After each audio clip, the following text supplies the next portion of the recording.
In front of me is HUAWEI MatePad 11.5 2025, and today I would like to show you how you can clean storage.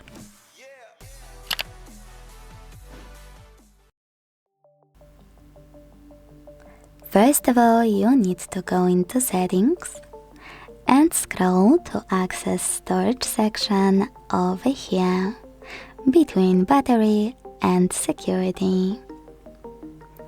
Following that, hit cleanup here, wait, and then choose cleanup next to junk files.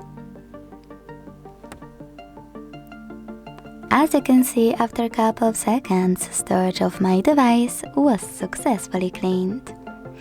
Thanks so much for watching. If you enjoyed this video, leave a like, comment and subscribe. Bye!